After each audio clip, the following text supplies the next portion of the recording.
Joining me now from Boston is Professor Ravi Ramamurti with Northeastern University. He's director of the Center for Emerging Markets.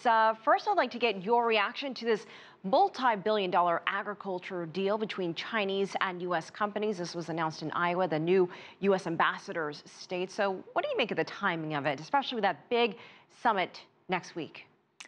Well, I think you hit the nail on the head. I think the summit is probably the reason this is precipitated and signed at this juncture. It's important because it shows efforts by China to buy more U.S. products. Agriculture is an important sector in the U.S., and Iowa is an important state. And as you indicate, the ambassador to China from the U.S. is from Iowa. So I think it carries a lot of symbolic significance. Ambassador Cui spoke about the importance of working together, especially in regards to trade. We just saw President Xi and Trump meet last week again at the G20. So what can get accomplished at the U.S. governor level? Well, a lot of the actual action takes place at the level of governors. So I think it's very sensible that the ambassador participated in the proceedings. And it also tells you how much importance the governors place on the relationship with China. Large states like California, as you know, do a significant amount of their exports to China, and they have a lot of power at the level of the state. So it provides, I think, a kind of an anchor to the relationship between the U.S.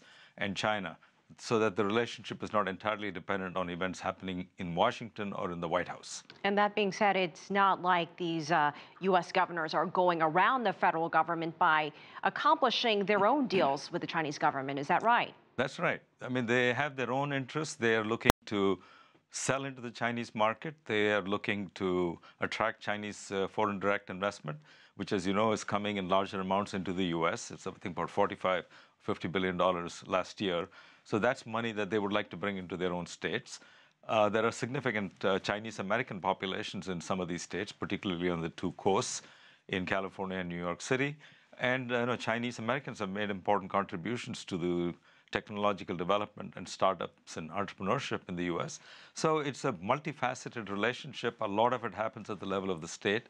And state governors understand that they need to develop their own relationships with key actors in China.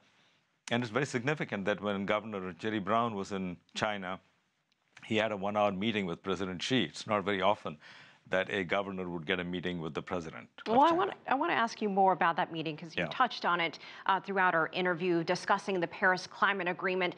Again, Trump in Paris just on Thursday saying that, maybe he's going to reconsider the U.S. position on that. What can get accomplished there if Jerry Brown is just one of many states who pull together and participate in doing what they can to accomplish climate change, the climate change agreement? Well, again, I think it's kind of anchoring the relationship so that, you can't have the U.S. Policies move too far away from what is a broad consensus, and that's evolved over long periods of time. So when a large state like California, which is almost 1/7 or 1/8 of the U.S. entire GDP, and by itself is the 6th largest economy in the world, California decides to embrace policies that are designed to protect the environment, that spills over into all of the rest of the U.S. So when California sets standards for fuel emission, for instance, on vehicles operating in the state, that has an impact on standards in other parts of the U.S. So large states, particularly like California or New York State, can have their own influence, significant influence on the direction of U.S. policy. It's not at all clear that just because the U.S. is withdrawn from the Paris Agreement, that the U.S. will not, in fact, achieve some of the goals it sets for itself as part of the Paris Agreement. So I think that is the value of this relationship at the level of the states. All right, and looking ahead to next week, this big economic summit, what are you hoping to see come out of it? Well, I think we'd all like to see some of the climate of partnership and cooperation that we saw in the Mar-a-Lago summit come back, because that's been dissipated to some extent in the events of the last few weeks. So if we can get some of that relationship back into the equation, that would be good. But it's going to be difficult because on the economic trade relationship, some of the numbers that are likely to come out of China are actually going to make the problem look worse from the U.S. perspective.